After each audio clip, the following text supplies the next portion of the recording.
Hello everyone, তোমরা সবাই কেমন আছো? আমি আছি মোটামুটি।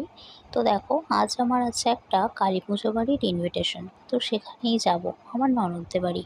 তো সেই জন্যই সন্ধে সন্ধে রেডি হতে বসে পড়েছি। দেখো, সব কিছু বার করে নিয়েছি রেডি হব বলে। আর আজ আমি পরবো এই সুন্দর শাড়িটা। এটা আমাকে একটা দিদি গিফট করেছিল। শাড়িটা না আমার খুব পছন্দের। তো তারপর দেখো, রেডি হতে বসে পড়েছি একটু টুকিটাকি, কারণ গরম তো পড়েই গেছে, বেশি কিছু সাজা যাবে না। তো দেখো, এখানে আমি একটু ক্রিম অ্যাপ্লাই করে নিচ্ছিলাম অল্প করে। আমি ক্রিমটাই মাখি, এটা ল্যাকমির। তারপর একটু আইব্রো ড্র করছিলাম। আইব্রোটা ড্র করার পর একটু কাজল পরেছিলাম, কারণ যা গরম পড়ে গেছে লাইনার পরলে আমার সব ঘেমে চলে যাবে, আমার না খুব ঘাম হয়।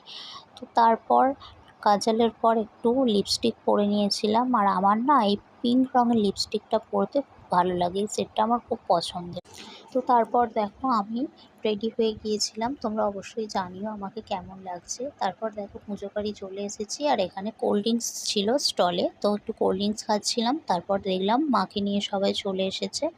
তো দেখো কত ভিড় এখানে, ঠাকুর নিয়ে এসছে বলে। আর এই যে এই একজন আমাদের ভাগনা বাবু, কত সুন্দর সেজেছে দেখো, খুব মজা করছে।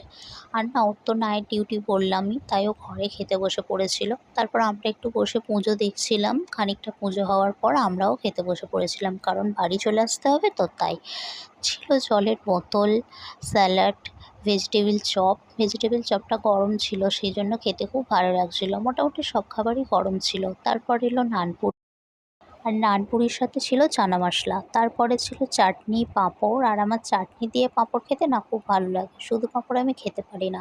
তো তারপর ছিল মিষ্টি। আমি মিষ্টি 2 পিস নিয়েছিলাম, 2 পিসের বেশি আর নিইনি, কারণ আর ভালো লাগছিল না। তারপরে ছিল আইসক্রিম আর জোয়ান। তো তারপর খাওয়া দাওয়া সেরে আমরা বাড়ি চলে এলাম। আর এক্ষুনি এত গরম পড়ে গেছে, কি জানি পরে আবার কি হবে। তো দেখো, আমি মেকআপ রিমুভ করে নিই। তো এই পর্যন্তই, তোমাদের সাথে দেখা হবে আবার পরের মিনি ব্লগে। ততক্ষণের জন্য বাই বাই।